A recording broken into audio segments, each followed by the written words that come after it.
Welcome to my YouTube channel. My name is Janet Bayramian. I'm a licensed clinical social worker and owner of Road to Wellness Therapy.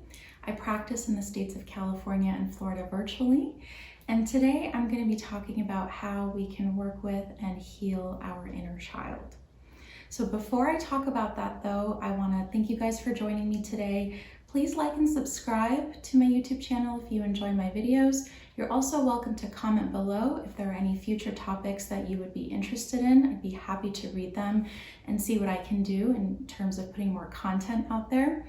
Additionally, you can find me on social media. I'm on Instagram at Therapy with Janet B. You can find me on Facebook as well. I also co-host a podcast called Couch Time Podcast, and it is all mental health related, especially for newly licensed therapists or clinicians that are wanting to be in the field.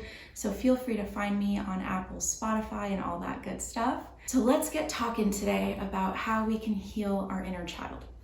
First of all, what is the inner child? The inner child is actually a part of us that we carry essentially in our day-to-day lives. So as you can see, I'm a total full-fledged adult. I'm in my 30s. I am no longer a child. However, I'm a firm believer that we all have these younger parts of us within us. And when we experience challenges or moments that are triggering, sometimes it's not the adult part of us that's responding. Sometimes our inner child starts to come forward and we respond from that lens, especially when we experience like a form of abandonment, trigger, anything traumatic that has happened. Sometimes that part of us comes forward. And so what I would like to talk about here is, first of all, it's important to have awareness of those different parts of us. So to give you guys some examples, first of all, again, I'm a full-fledged adult, but I'm very aware of the different parts of me. I have an inner child part that's very young, that's 4 to 5 years old. And that part of me comes forward when, for example, there's triggers, there's a sense of abandonment. That's definitely part of my history. So that's something that I've explored and definitely work with on a consistent basis. Other parts include, like I have a very rebellious teenager part that sometimes comes forward. There are parts of me, for example, that like as a therapist, very professional. In other experiences, like there's the dancer part of me and the fun-loving, outgoing, adventurous part of me, the part of me that enjoys traveling. So we all have different parts to ourselves. And the first, again, aspect to that is it's important to be aware of our different parts. So the first step in terms of healing the inner child, or at least working with the inner child, is awareness. Awareness of the different parts of us. How do we do that? How do we become more aware of our inner child? So here's what I often recommend to a lot of the clients that I work with. Anytime, for example, something is challenging or something is triggered within you with your family members, with your friends, with coworkers, with anyone, what I would like to encourage is if there's an emotion associated with it, ask yourself, how old or how young does this feeling feel? Is the part of me that's feeling this or responding, is that part of me the adult part of me, or is there a younger part of me that's present? And you never know, you might find out that actually with this issue or with this feeling, my inner 8-year-old is coming forward. I feel like an 8-year-old right now. So the awareness aspect is definitely important. The next step, once we've become a little bit more aware of our different parts of ourselves, the different younger parts of ourselves, it's definitely important to, in a way, communicate with that part.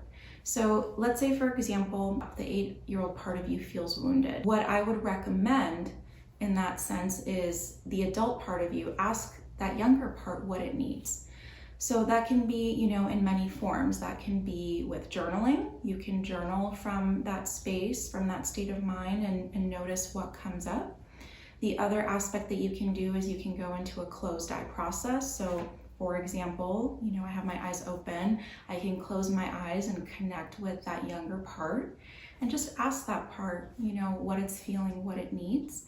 The other thing that you can do is, I often recommend this practice as well, is to journal with your non-dominant hand. So I'm a righty, so if I were to journal with my left hand, of course, that's my non-dominant hand, it's really hard. But what that practice does is, when you're trying to write, especially, from your non-dominant hand, you might scribble, it might be challenging, it might feel a little bit more primitive. And in that sense, that can actually connect with our younger part as well. So it's absolutely important to do that so that we know what our inner child needs. So for example, if our inner child feels abandoned, what does that part of us need? It may need, some reassurance. It may need, for example, a hug from a loved one, or maybe we give ourselves a hug. It may need to know that it's safe and that it feels okay. So that's the next step. And then the third thing is sort of what I just alluded to. Once we know what our younger part of us needs, we want to give that to our younger part, because that's really where some of the work and some of that healing can start happening. So if there's a sense of, for example, loneliness or abandonment, one of the things that we can do is to connect with that feeling, as painful as it is. We can work on supporting that. So if that younger part needs connection, then what we can do is contact, a friend, a trusted friend, or we can contact a trusted family member to feel less alone. We could contact our supports like counselors and whatnot to feel less alone, or the adult part of us can ensure the younger self that it's not alone, that the younger part is there to support it. And that's, the other thing that we can do is to essentially give that younger part of us what it needs.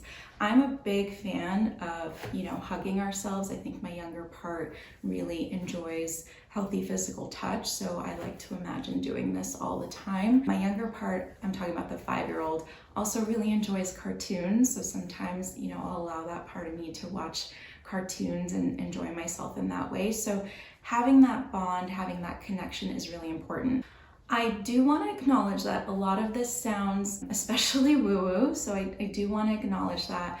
However, there's a lot of wonderful research. There are some great psychologists out there that talk about the different parts to ourselves. One person that's coming to mind is Robin Shapiro. So for the budding therapists out there, I would highly recommend the work of Robin Shapiro as well. If you're interested in learning more about parts work and about inner child and whatnot, that's a good resource as well. The last thing that you can do in order to connect with your inner child is to, in fact, write your younger self a letter. And this, of course, would be from your current adult space right now. And again, writing to that younger self what that younger self needed to hear, what that younger self really was missing that you can essentially acknowledge and validate for the younger self. So often, sometimes we get stuck in life because those younger parts of us never got the validation it needed. So sometimes doing something simple like writing a letter and validating the younger self can be so absolutely helpful.